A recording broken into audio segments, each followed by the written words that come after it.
겨울 냄새가 좀 많이 납니다. 항상 건강하시기 바랍니다. 자, 베드로전서 3장 8절로부터 보겠습니다. 이 8절 보면 이렇게 됩니다. 마지막으로 말하노니, 자, 그러니까 마지막으로 종말로 이제 베드로 사도가 이때 사회 갔을 때 여전히 이런 사도들 바울을 비롯한 12제자들의 마음속에는 예수님께서 곧 오실 것이다. 아니면은 최소한 예수님께서 곧 오실 것이다. 이거는 아닐지라도 예수님께서 반드시 오신다. 그 종말이 있다라는 것은 아무도 의심하지 않았습니다. 그래서 그 종말을 향한 마음의 소망이 있었죠.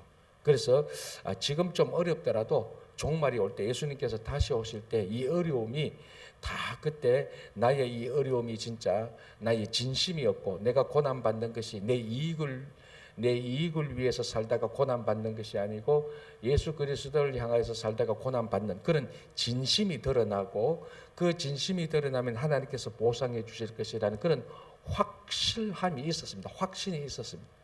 그래서 오늘도 보면은 마지막으로 말하노니 이거 종말을 향한 이제 그런 말하노니 권면이죠. 자, 마지막으로 말하노니 이제 무슨 권면이 있는가 하면요.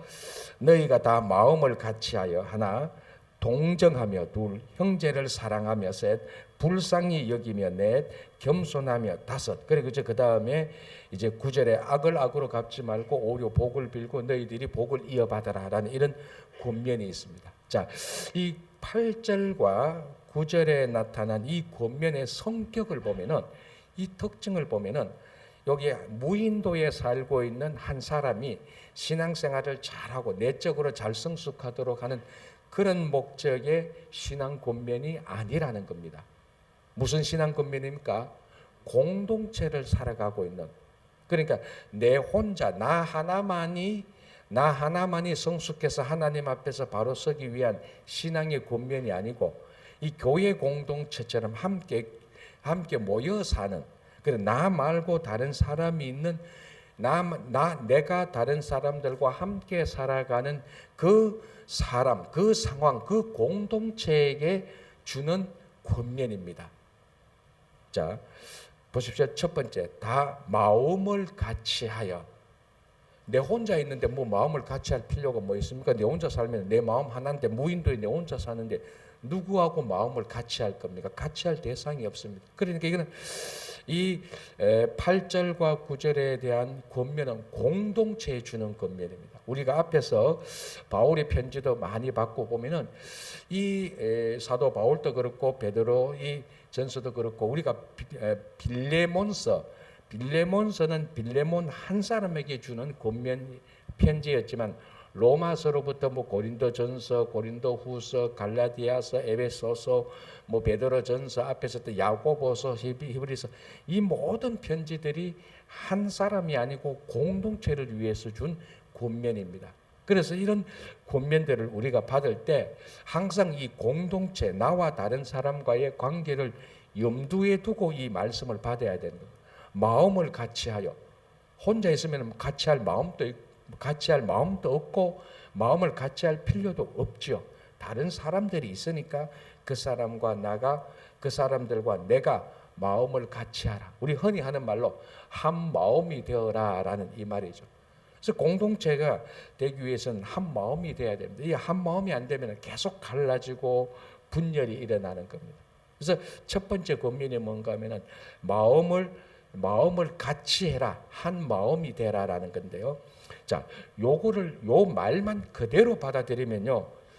우리가 가만히 생각해 보면은 마음을 같이 해라. 한 마음이 되라. 여러분, 도둑들도 물건 훔칠 때 한 마음이 돼요. 팀워크를 이룬다고요. 그렇지 않습니까? 예수 안 믿는 악한 사람들도 악한 일을 할 때 테러 분자들이 테러를 할 때도요. 한 마음이 안 되면 그 일이 이루어지지 못하는 거예요. 자, 여기서 너희가 다 같은 마음을 품어라 또는 한 마음을 품으라고 말을 할 때 네하고 내하고 같은 마음이 되라는 이 차원에만 머물면 안 되는 겁니다. 자, 도둑들도 자기들이 한 마음이 되니까 자기들 단체가 굉장히 좋은 줄 알고 착각해요. 우리 옛날에 학교 다닐 때 불량서클들 있지 않습니까? 불량서클 애들이 자기들끼리 모이면요 한 마음이 훨씬 더 결속이 잘 돼요. 자, 그러면 마음을 같이 했으니까 이 공동체가 좋은 건가? 그렇지 않다고요. 여기서 너희가 다 같이 마음을 같이 해라. 한 마음을 같이 해라는 것은 우리가 마음을 같이 하는데 같이 하는 이 한 마음이 되는 마음의 기준이 있어야 된다는 겁니다. 그게 무슨 마음입니까? 예수의 마음이라는 겁니다. 우리가 예수의 마음을 가지고 한 마음이 되는 것이지 그 마음 없이 한 마음 되면 도둑도 한 마음 되고 강도들도 뭐 테러리스트들도 한 마음, 불량스쿨들도 다 한 마음이 다 되는 겁니다. 이거를 우리가 깊이 생각해야 됩니다. 그럼 여기서 정확히 말하면 너희가 각자가 예수의 마음을 가져서 한 마음이 되라. 그래서 제가 전번에도 이런 말을 했습니다. 우리 교회 공동체가 한 마음이 되는 것은 니하고 내하고 마음을 같이 맞추자 이거 아닙니다. 자, 여러분 교회도 그렇지 않습니까? 회사도 그렇고 보면은 언제나 불평분자들이 있어요. 여러분 이 불평분자들이 불평분자 두 명 한번 있어 보십시오. 마음이 잘 맞아요. 욕할 때 얼마나 막 신나서 욕을 하는지 몰라요. 한 마음이 돼서 두 사람이. 그 마음을 말하는 게 아니죠. 예수 그리스도의 마음으로 하나가 되라는 겁니다. 그래서 우리는 한 마음이 되기 위해서는 내가 예수를 닮으면 돼요. 저 다른 사람도 홍길동 집사도 예수를 닮으면 되고 다른 집사님도 예수를 닮으면 다 우리가 똑같이 예수의 마음을 닮아가면 자동적으로 같은 마음이 되는 것 아닙니까? 다 예수의 마음이니까 다 한 마음이 되는 겁니다. 그거를 말하는 겁니다. 아, 목사님 우리 팀은 너무나 좋아요. 그런데 우리 팀 가서 제가 가보면 전부 다 불평불만 하는 사람들만 한 팀이 돼가 똘똘 뭉쳤어. 국가도 그렇잖아요. 반역단체들이 한 마음이 딱 되는 겁니다. 그런 마음이 아니고 예수 그리스도로 한 마음이 되는 겁니다. 이게 첫 번째 교회 공동체에 주는 사도 베드로의 권면입니다. 자, 두 번째. 그리고 그 다음에 마음을 다 보면 전부 다 예수님의 마음이에요. 자, 너희가 다 마음을 같이 하여.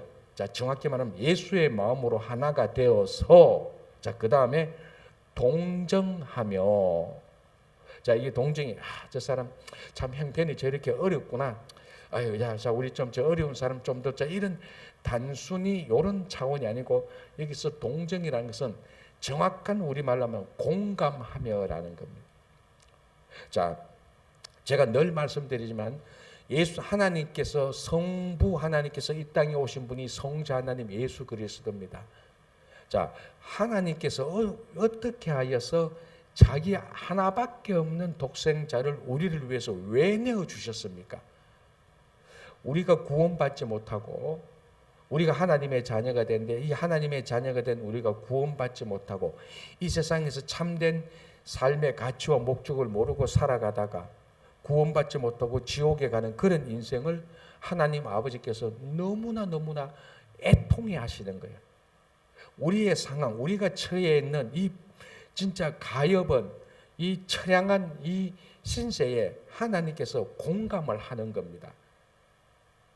그러니까 이게 그렇죠. 우리가 예수님께서 이 땅에 오셔서 가장 약한 자들, 우리가 흔히 하는 말은 세리와 창기들, 이런 사람들, 그 시대에서 가장 소외받는 그 사람들과 많은 시간을 보내셨습니다. 왜? 그 사람들이 당하는 그 고통과 그 아픔을 예수님께서 동일하게 느꼈기 때문입니다. 이게 동정이고 이게 공감이죠. 그래서 이 교회 공동체는 세상이 죄를 짓고 세상이 악한 일을 하고 그 세상에 대한 정죄하기보다는 그 세상, 이 나쁜 세상, 너희들은 망할 거야. 그러니까 교회가 세상을 바라보는 관점이요, 심판하고 정죄하고 그게 아니고 공감할 줄 알아야 되는 겁니다. 자, 그렇다고 해서 세상이 저지르는 죄를 무시한다, 그거 아닙니다. 저 세상이 행하고 있는 저 죄 때문에 저 사람들은 진리도 모르고 이 세상에서 참된 가치를 모르고 저렇게 살다가 죽으면은 무슨 소용이 있냐, 다 지옥 갈 것인데, 그래서 어떤 사람들은 이 나쁜 놈들 그렇게 말하는 게 아니고 야, 저렇게 살아서 어떡하겠느냐는 공감이 가야 되는 겁니다. 그래야 복음을 전하는 마음이 우리 속에서 자동적으로 일어나죠. 그래서 우리는 자칫하면 율법적으로 살면요, 세상에 대한 심판과 정죄감이 일어나요. 그러나 복음의 삶을 살고 은혜로운 삶, 즉 예수님의 마음이 되면 똑같은 세상을 바라보고 똑같은 죄를 짓는 사람을 봐도 저 사람에 대한 안타까움과 애타는 마음, 공감이 생깁니다.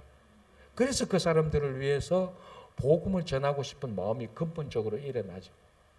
그래서 이 교회 공동체에서 살아갈 때 우리가 성도들에 대해서 좀 성도들이 약하고 넘어지고 잘못 아는 사람들을 정죄하기보다는 그 사람들을 공감할 줄 아는, 그게 필요한, 그게 좋은 공동체죠.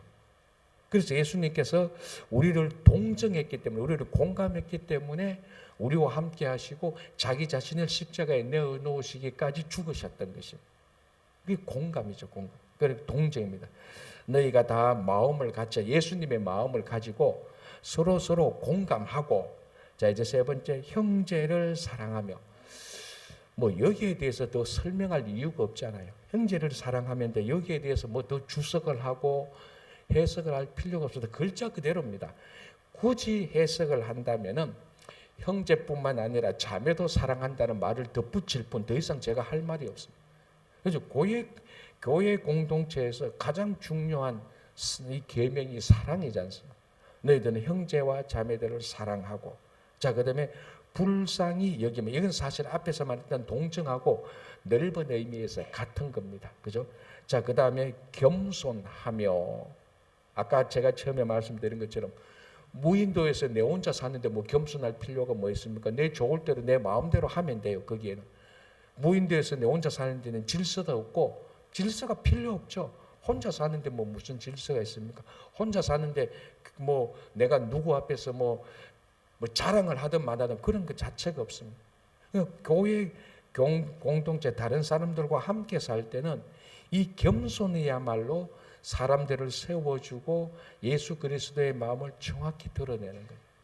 자, 우리가 이 교회 공동체는 물론이고요, 세상에서도 살다가 이래 다른 사람들 많이 접하면요, 다시는 안 만나고 싶은 사람이 있고 다시 만났으면 좋겠다는 사람이 있습니다. 그 공통점, 다시는 이 사람을 안 만나고 싶다라는 사람의 공통점이 뭡니까? 무례한 사람들, 교만한 사람들 아닙니까?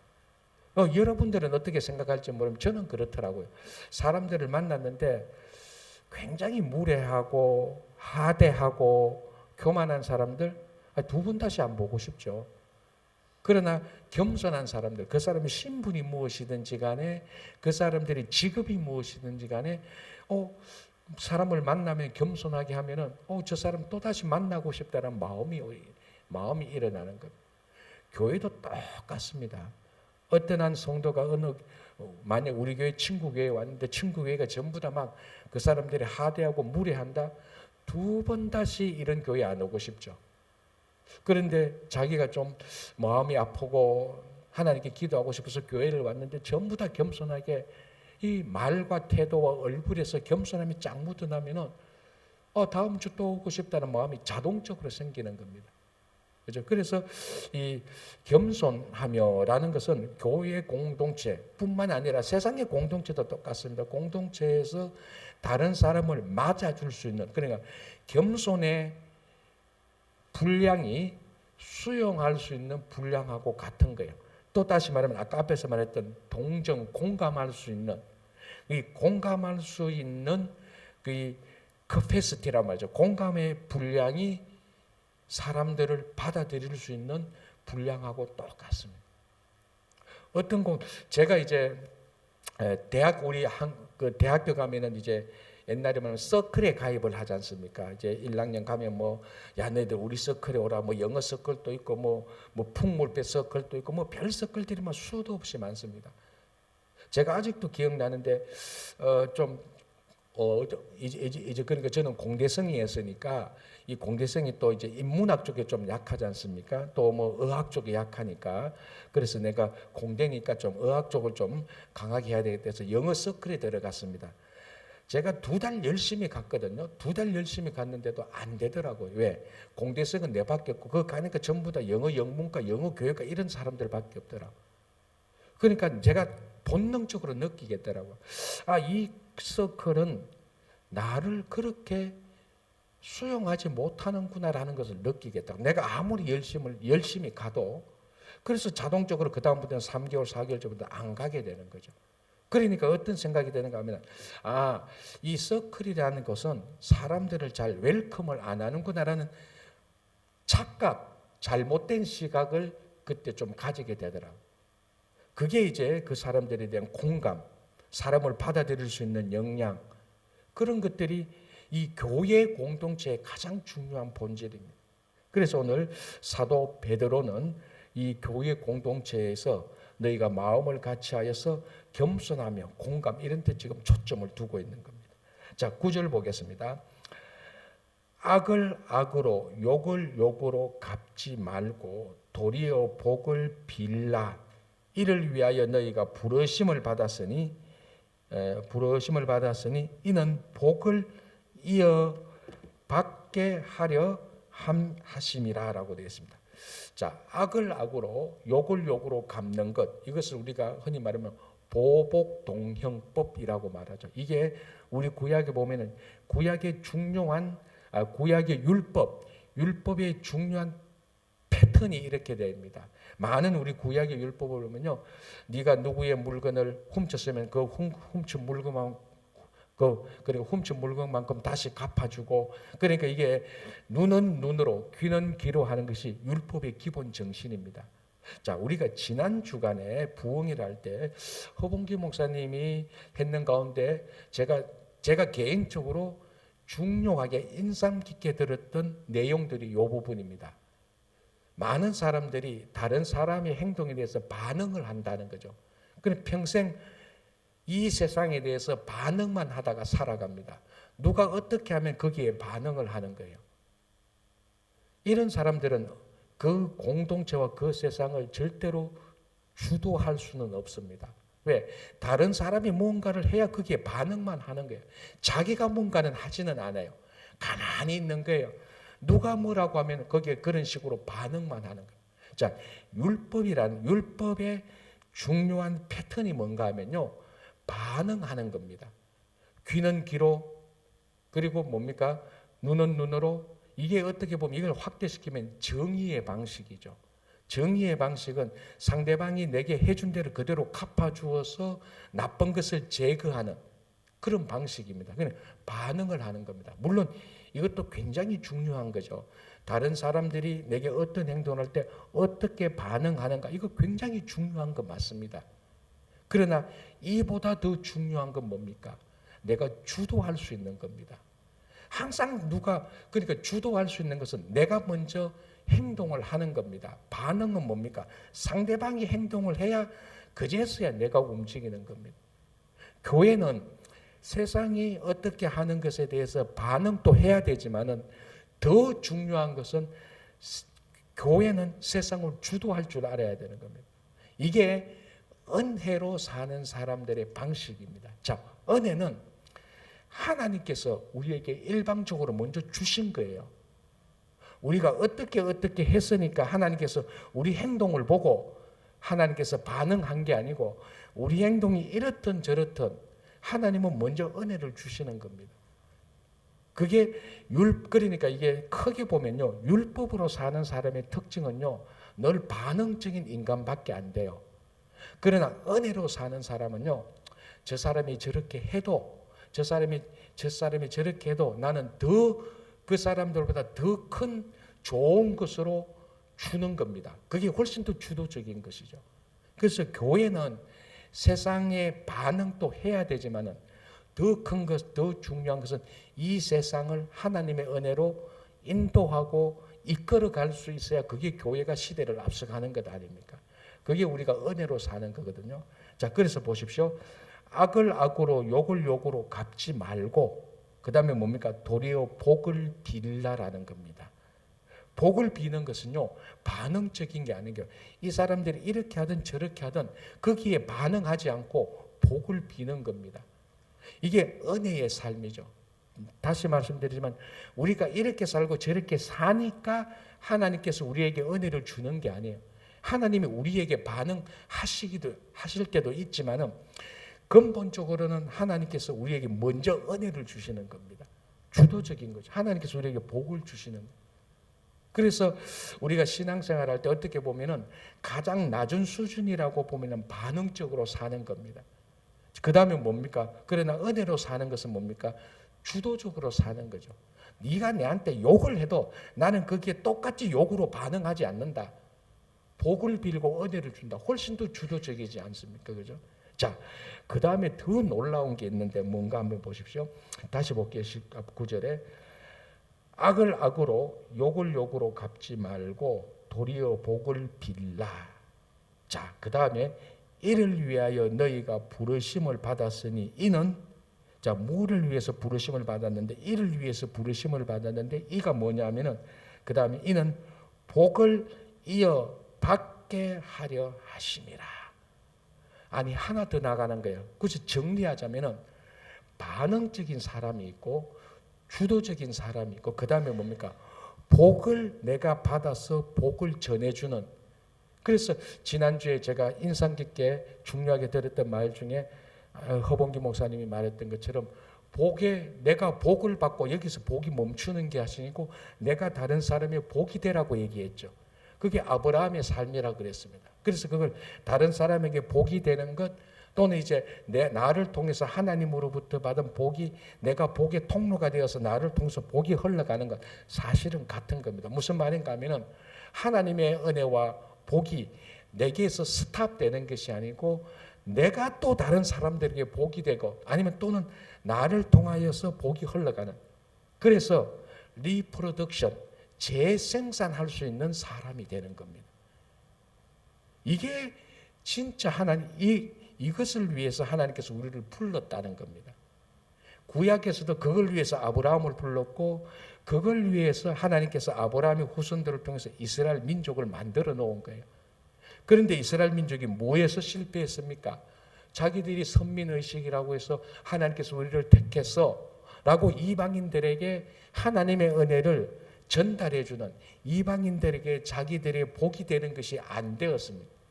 그래서 그대로 끝난 겁니다. 그래서 이 땅에 예수 그리스도께서 오신 것이, 예수 그리스도 그분 스스로가 모든 인류가 구원받을 수 있는 하나님 구원의 번뇌와 복의 통로가 된 겁니다. 그래서 진짜로 영혼 구원의 생산, 영혼 구원이 일어나지 않습니까? 그래서 가만히 여러분 한번 보십시오. 내 삶이, 자, 세 가지를 보십시오. 내 삶이 늘 반응만 하는 삶인지, 물론 어떤 사람은 반응조차도 없어요. 우리가 지금 그걸 말하는 건 아니고, 내 삶이 율법적인 삶인가? 그건 늘 반응만 합니다. 저 사람이 욕하면 똑같이 욕으로 대갚아주는, 그래서 자기는 정의를 실천하는 사람이라고 착각도 하기도 합니다. 이 율법적인 삶이죠. 반응만 하고. 그러나 여기서 말하는 오히려 복을 빌어주는 은혜의 삶, 주도적인 삶인지, 아니면 여기서 한 번 또 더 나가서 나를 통하여서 이 세상이, 내 사람 한 명이라도, 몇 명이라도 나를 통하여서 하나님의 은혜와 복이 그 사람들에게 전달되어서 나를 통한 하나님께서 주신 이 복이 그 사람에게 전달되어서 복이 다시, 그러니까 재생산되는 그런 삶인지. 그래서 가장 가치 있는 것은 뭡니까? 두 번째, 세 번째, 복을 빌어줄 수 있고, 더 나아가서 복을 내가 받아서 복을 또다시 이어주는, 릴레이 게임 하듯이 이어주는 그런 삶이 돼야 된다.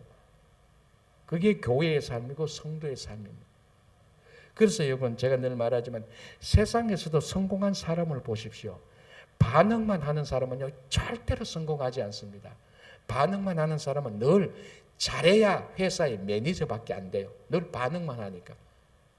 주도적이고 재생산적인 이런 사람이 세상에서도 항상 리더의 자리에 가는 겁니다. 그게 가만히 보면은 예수님의 삶이고 교회와 성도의 삶이라는 겁니다.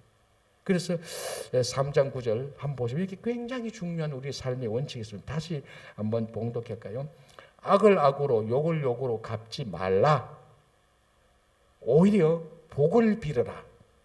이를 위하여서 너희가 부르심을 받았는데, 이것이 무엇인가 하면은 복을 이어 너희들이 복을 받고 그 복을 전달해 주기에 복을 전달해 주게 하려 합니다라는 거죠. 그래서 구약에서 이스라엘 백성들이 이걸 실패했기 때문에 하나님께서 예수 그리스도를 이 땅에 보낸 것입니다. 그렇죠? 자, 10절 보겠습니다. 그러므로 생명을 사랑하고 좋은 날 보기를 원하는 자는 혀를 금하여 악한 말을 그치며 그 입술로 거짓을 말하지 말고 악에서 떠나 선을 행하고 화평을 구하며 그것을 따르라. 자, 생명을 사랑하고 좋은 날 보기를 원하는 자, 우리 다잖아요. 여러분, 좋은 날 보기를 원합니까? 앞으로 미래가 끔찍한 날을 보기를 원합니까? 좋은 날 보기를 원하죠. 지금 좀 안 좋은 일이 있다 할지라도 우리는 좋은 날 보기를 원한다. 그게 궁극적으로 하나님의 나라 아닙니까? 그죠? 좋은 날. 자, 생명을 사랑하고 좋은 날 보기를 원하는 자는 어떻게 해라고요? 저희 이 본문 보고 깜짝 놀랐어요. 생명을 사랑하고 좋은 날 보기를 원하는 사람은 뭐 하라고? 혀를 금하라는 겁니다. 이게 어떻게 매칭이 됩니까? 좋은 날 보기를 원하는 사람은 내일부터 지금부터 열심히 일을 하고 성공하고 출세해서 고난이 오더라도 열심히 참고 인내를 해서 그 좋은 날에 대한 목적을 두고 소망을 가지고 거기에 대해서 전략을 짜고 이래야 좋은 날 보는 거 아닙니까? 자, 그런데 여기는 좋은 날 보기를 원하는, 생명을 사랑하고 좋은 날 보기를 원하는 자는 혀를 금하고 악한 말을 그치고 거짓말을 하지 말라. 다 같은 말이죠. 말에 대한 겁니다. 말에 대한. 자, 우리가 구약의 잠언을 말할 때요. 잠언에 제가 늘 말씀드린, 제가 읽은 잠언은요, 두 가지입니다. 첫 번째, 여호와를 경외하는 것이 지혜다. 두 번째는 뭡니까? 말을 정확히 똑바로 잘하는 것이 지혜다. 제가 본 잠언은 이 두 개가 제일 크더라고요.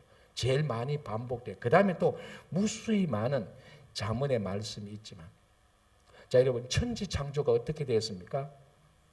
하나님의 말씀으로 된 거예요. 그래서 우리 기독교는 말씀의 종교라고 말을 합니다. 잠언을 읽어보고 하면요, 이 말하는 것에 대해서 얼마나 많이 반복하고 있는지 말합니다. 우리가 주의를 안 하고 봐서 그렇지. 자, 우리가 앞에 봤던 야고보서 3장 6절 한번 보시기 바랍니다. 한번 펴보시기 바랍니다. 야고보서 3장 6절 제가 한번 읽어드릴게요. 야고보서 3장 6절. 혀는 곧 불이요 불의의 세계라 하는 우리 지체 중에서 온 몸을 더럽히고 삶의 수레바퀴를 불사르나니 그 사르는 것이 지옥불에서 나느니라. 자, 혀가 우리 삶의 수레바퀴를 불살라 버린대요. 그리고 그것으로 해서 지옥불에서 나는 것이다라고. 그래, 쉽게 말하면은 우리 혀 하나가 우리를 지옥불로 보낸다는 것. 자, 그리고 8절 보시기 바랍니다. 혀는 능히 길들일 사람이 없나니 쉬지 아니하는 악이요 죽이는 독이 가득한 것이라. 이 야고보 사도가 혀에 대해서 말하는 것에 대해서 어마어마하게 어마어마한 경고를 주는 겁니다. 이 말하는 것, 오늘 사도 베드로는 말합니다. 좋은 날 보기를 원하는 사람은 거짓말하지 말라. 여기 딱 나오죠. 악한 말을 하지 말라. 혀를 잘못 사용해서 말을 잘못해서 악한 말을 하고 거짓말을 하는 사람은 좋은 날을 보지 못한다. 좋은 날은, 그러니까 자, 우리가 그럼 이것을 뒤집어서 말하면 좋은 날 보기를 원하는 사람은 어떻게 하면 됩니까? 좋은 말을 하면 되는 겁니다. 자, 이게 참 요즘 과학적으로도 많이 증명되고 있는 사실 중에 하나가요. 사람의 말이 생명의 능력이 있고 창조의 능력이 있고 미래를 이끌어갈 수 있는 능력이 있대요. 그래서 여러분, 유대인들의 지에서 탈무드라는 이런 책을 보면요, 얼마나 자주 말의 능력에 대해서 말하고 있는지 모릅니다. 자, 자, 지금 우리 주변에 여러분들이 회사나 다른 데서 일어나는 모든 일에 말이 끼어들지 않은 악한 일들은 하나도 없습니다. 국가에 반역하는 사람들요, 말로 모의를 합니다. 전부 다 말로 작전은 전부 다 말이에요, 결국. 우리 신앙생활 하면서 이 말의 중요성은 매 시간마다 말해도 괜찮아요. 그만큼 중요해요. 오늘도 사도 베드로도 혀를 금하여 악한 말을 거치고 그 입술로 거짓을 말하지 말라. 좋은 나를 보기를 원하는 사람. 그렇죠? 자, 그 다음에 이제 두 번째로 말합니다. 11절. 악에서 떠나 선을 행하고 화평을 구하며 그것을 따르라. 자, 여기서 가만히 보면요, 악에서 떠나 선을 행하고요, 이렇게 말하십니다. 말하고 있는 걸 보십시오. 만약에 저 같으면 너희들이 악을 행하지 말고 선을 행하라, 이렇게 말합니다. 훨씬 더 분명하죠. 야, 제가 만약에 우리 청년들이나 유스그룹 아들한테, 야, 너희들 나쁜 일 하면 안 돼, 좋은 일 해야 돼, 이렇게 말하죠. 확실하잖아요, 그죠? 맞잖아요, 제 말이. 나쁜 일 하면 안 돼, 좋은 일 행해야 돼, 맞잖아요. 그런데 오늘 사도 베드로는 11절에서 어떻게 말하면 악을 행하지 말고 선을 행하라고 말을 하지 않고 뭐라고 말합니까? 악에서 떠나라고 말을 합니다. 악에서 떠나 선을 행하라라고 말합니다. 무슨 말인가 하면 이 악에서 떠난다는 것은 가장 근본적으로 악을 행하지 않을 수 있는 원리입니다. 늘 말하지만 우리 자녀들이 만약에 우리 자녀들이 친구가 전부 다 마약 밀수하는 애들이다. 그런데 우리 아들은 괜찮아요. 그렇게 다 생각할 부모가 있습니까? 아니죠. 우리 아들이 친구 전부 다 마약 밀수하는 애들 가운데 있다면 우리 애들도 언젠가는, 지금은 안 한다 할지라도 언젠가는 마약에 물들 수밖에 없습니다.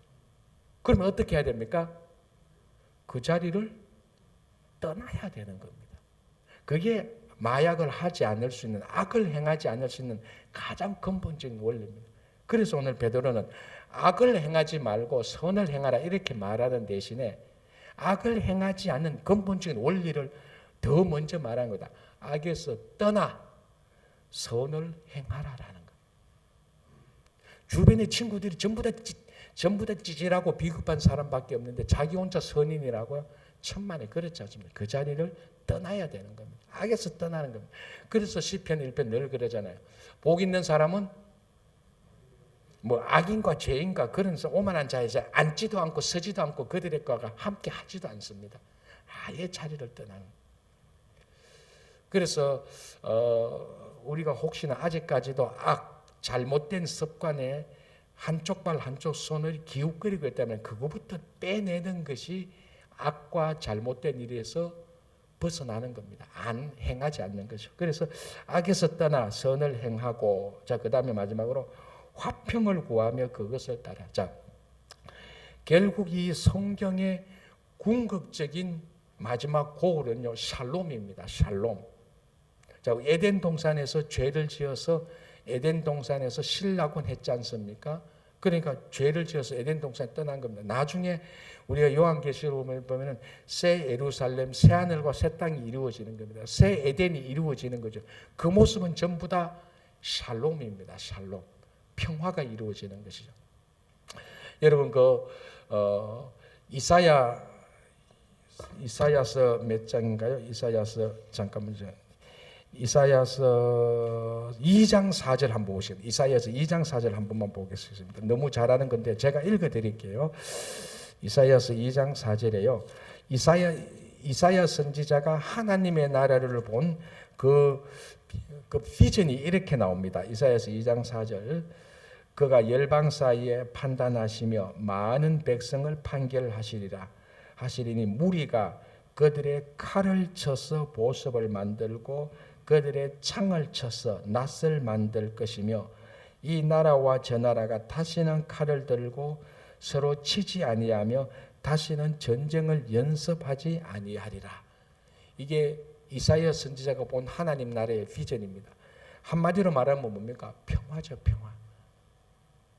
진짜 개인적으로 오늘 이 이사야 2장 3절을 이스라엘과 하마스 분쟁, 전쟁하는 거기에 이 말씀을 서로가 다 읽었으면 좋겠어요.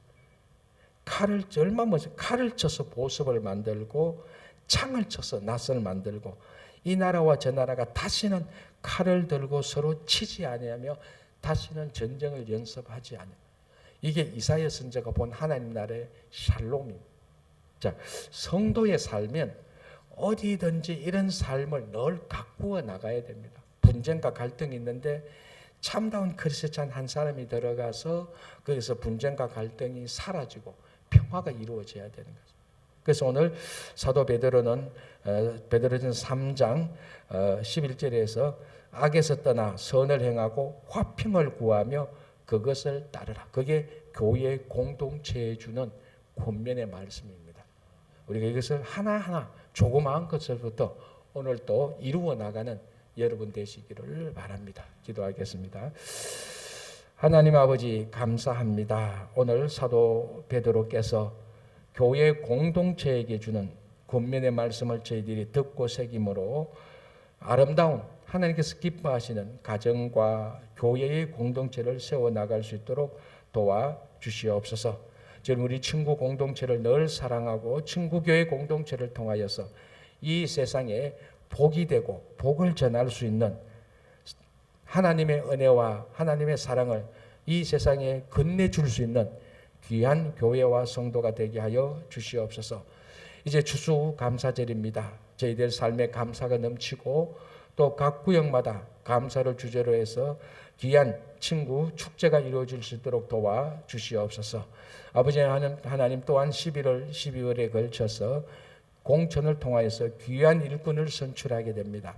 하나님께서 기뻐하시고 하나님을 향하여서 헌신하고 봉사할 수 있는 귀한 일꾼들을 뽑는 축제가 되어서 교회가 그런 일꾼들의 손길을 통하여서 더 든든히 자라갈 수 있도록 도와주시옵소서. 오늘도 이곳에서 올려드리는 모든 기도 제목들을 하나님께서 응답하여 주실 것을 믿으며 예수님의 이름으로 기도합니다. 아멘.